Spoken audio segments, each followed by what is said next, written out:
আসসালামু আলাইকুম। এইচএসসির আইসিটি পঞ্চম অধ্যায়ের গুরুত্বপূর্ণ অনুধাবনমূলক প্রশ্ন ও উত্তর সহ আজকের ভিডিওতে তোমাদেরকে জানাবো। আজকের ভিডিওটি তোমাদের জন্য খুবই গুরুত্বপূর্ণ। এই ভিডিওতে তোমাদের সাজেশন থাকবে অনুধাবনমূলক প্রশ্ন পঞ্চম অধ্যায় আইসিটি। তোমাদের জন্য খুবই গুরুত্বপূর্ণ। তাই ভিডিওটি প্রথম থেকে শেষ পর্যন্ত দেখার অনুরোধ রইল। চ্যানেলে নতুন হয়ে থাকলে চ্যানেলটি অবশ্যই সাবস্ক্রাইব করে রাখবে, যাতে করে পরবর্তী আপডেট সবার আগে পেয়ে যাও। এখন দেখো, এই সাজেশনটি তোমরা ফলো করলে ইনশাল্লাহ পরীক্ষাতে 100% কমন পাবে। দেখো, প্রথম যে প্রশ্নটি রয়েছে তোমাদের অনুধাবন 0-1 দিয়ে লেখা ভাষা ব্যাখ্যা করো। মেশিন ভাষায় লিখিত প্রোগ্রাম দ্রুত নির্বাহ হয় কেন?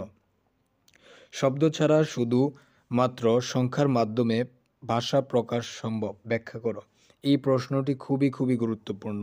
এখান থেকে তোমাদের অনুধাবনমূলক প্রশ্নে আসবে, অর্থাৎ সিকিউর খতে তোমাদের প্রশ্নটি আসবে। এখানে তোমরা অ্যান্সারও দেখতে পাচ্ছ।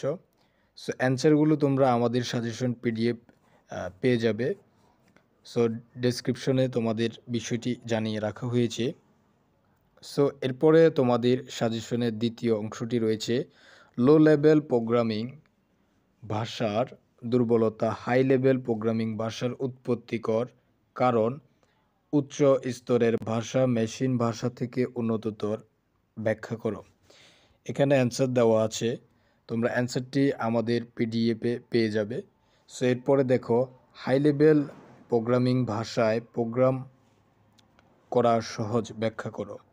এটারও অ্যান্সার তোমরা দেখে নাও তোমাদের সাজেশনের 3 নাম্বার। এরপরে তোমাদের 4 নাম্বার রয়েছে সাজেশনের।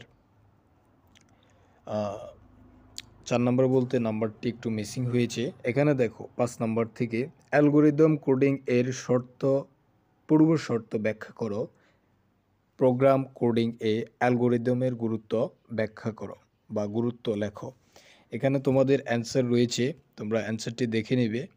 এরপরে তোমাদের সাজেশনের 6 নাম্বার যেটি রয়েছে অ্যালগোরিদমের চেয়ে ফ্লোচার্টের মাধ্যমে সমস্যা সংক্রান্ত শনাক্ত করা সহজ, ব্যাখ্যা করো। এই প্রশ্নটি প্রায় বোর্ডে এসে থাকে খ অ্যান্সারে। এরপরে তোমাদের 7 নাম্বার আরও একটি প্রশ্ন রয়েছে।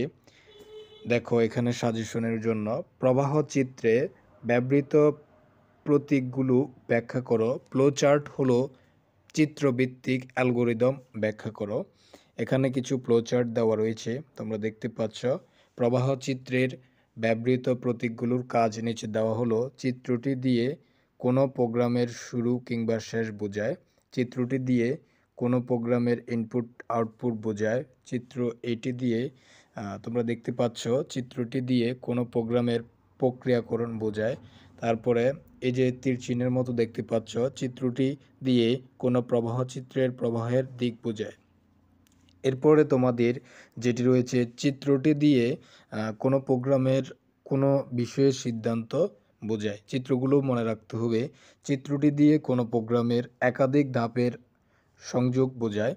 এরপরে তোমাদের 8 নাম্বার যে সাজেশনের প্রশ্নটি রয়েছে অনুধাবনমূলক প্রশ্ন, সি প্রোগ্রামিং ভাষাকে মিক্সড লেভেল প্রোগ্রামিং ভাষা বলা হয় কেন? এখানে অ্যান্সার দেওয়া রয়েছে। অ্যান্সারটা তোমরা পেয়ে যাবে আমাদের ডেসক্রিপশনের নিয়ম অনুসারে। এরপরে দেখো, সি প্রোগ্রামিং ভাষা একটি ক্যাশ সেনসিটিভ ভাষা, বুঝিয়ে লেখো।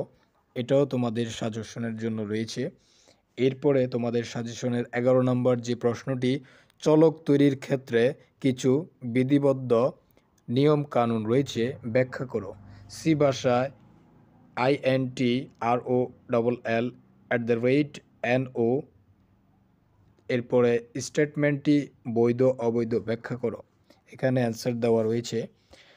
এরপরে তোমাদের সাজেশনের যে 12 নাম্বার প্রশ্নটি, সেটি এখানে রয়েছে। দেখো, এখানে তোমরা দেখতে পাচ্ছ, সি প্রোগ্রামিং ভাষায় ল্যাবরেটরি ফাংশনের হেডার ফাইল বলতে কি বোঝায়? এটি তোমাদের বিভিন্ন বোর্ডে প্রশ্নটি এসে থাকে। খুবই গুরুত্বপূর্ণ। 13 নম্বর যে অনুধাবন প্রশ্নটি রয়েছে সাজেশনে, এখানে দেখো, সি প্রোগ্রামিং ভাষায় লিখিত প্রোগ্রামে hash include studio dot h আবশ্যক কেন ব্যাখ্যা করো। এটি তোমরা দেখবে তোমাদের সাজেশনে। 14 নাম্বার তোমাদের গুরুত্বপূর্ণ। প্রোগ্রামে লাইব্রেরি ও ইউজার ডিফাইন্ড ফাংশন এক নয়, ব্যাখ্যা করো। এই যে এটির অ্যান্সার দেওয়া রয়েছে, খুবই গুরুত্বপূর্ণ তোমাদের সাজেশনের 15 নাম্বার যে অনুধাবনমূলক প্রশ্নটি, এটা তোমরা পড়বে। দেখো, আউটপুট ফাংশন বলতে কি বোঝায়? আউটপুট ফাংশন বলতে কি বোঝায়? এরপরে তোমাদের 16 নাম্বার রয়েছে, সি প্রোগ্রামিং ভাষায় ব্যবহৃত ইনপুট ও আউটপুট ফাংশনগুলো লেখো। খুবই গুরুত্বপূর্ণ প্রশ্ন, যেগুলো প্রতি বছর তোমাদের পরীক্ষায় এসে থাকে। সো তোমাদের আমরা প্রথম থেকে, অর্থাৎ সিকিউর ক খ সিরিয়ালে তোমাদেরকে দিয়ে যাব, যেগুলো থেকে তোমাদের সিকিউ ক খ কমন আসবে। এর পরবর্তীতে সৃজনশীলের গ গ নিয়েও আমরা আলোচনা করব, কিভাবে তোমরা সম্পূর্ণ সিলেবাসের সিকিউগুলো শেষ করবে, সুন্দরভাবে প্র্যাকটিস করবে। সো এরপরে তোমাদের সাজেশনের 18 নম্বর যেটি রয়েছে, তোমরা দেখতে পাচ্ছ SCANF স্ন্যাপ স্টেটমেন্টটি ব্যাখ্যা করো। এখানে যে স্টেটমেন্টটি দেওয়া রয়েছে এটি ব্যাখ্যা করো। সো এখানে উত্তরও তোমরা দেখতে পাচ্ছ। সো 19 নম্বর যেটি রয়েছে, এটি তোমরা দেখো, প্রিন্ট অ্যাপ ও স্ক্রিন অ্যাপ উদাহরণ ব্যাখ্যা করো। এটি তোমাদের সিকিউর ক্ষয়ের জন্য খুবই গুরুত্বপূর্ণ। 20 নম্বর তোমাদের যে অনুধাবনমূলক প্রশ্নের সাজেশন, খুবই গুরুত্বপূর্ণ। ইন্টেগার এর পরিবর্তে কখন লং ইন্টেগার ব্যবহার করা হয়, বুঝিয়ে লেখো। অ্যান্সার দেখতে পাচ্ছ তোমরা এখানে। এরপরে তোমাদের সাজেশনের 21 নম্বর যে প্রশ্নটি রয়েছে, সি ভাষায় ফ্লোট টাইপ বলতে কি বোঝায়? উদাহরণসহ লিখো। যদি কোনো ডেটার মান সংখ্যাসূচক কিন্তু ভগ্নাংশ হয়, তবে তার জন্য ব্যবহৃত চলক অথবা ধ্রুবকের ডেটার টাইপ ফ্লোট বলা হয়। এই ধরনের চলকের জন্য মেমোরিতে 8 বাইট জায়গা লাগে। যেমন ধরি x=32, প্রিন্ট এফ, তাহলে আউটপুট হবে x=32.000, অনেক বড় একটি সংখ্যা।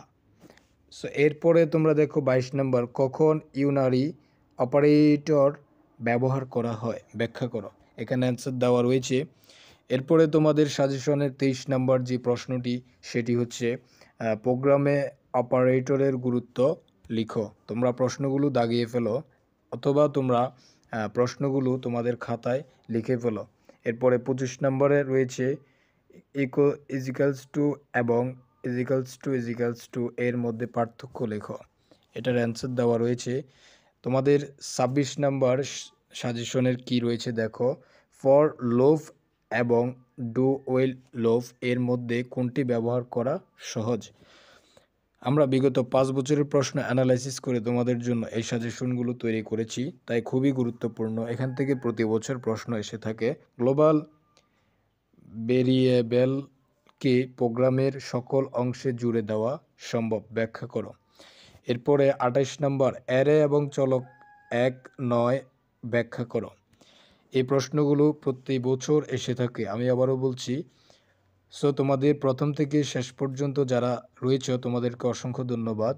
পরবর্তীতে আমরা চতুর্থ অধ্যায়, তৃতীয় অধ্যায়, দ্বিতীয় অধ্যায় এবং প্রথম অধ্যায়ের তোমাদের অনুধাবনমূলক প্রশ্নের সাজেশন দিয়ে দিব। ততক্ষণ ভালো থাকো, সুস্থ থাকো, আল্লাহ হাফেজ।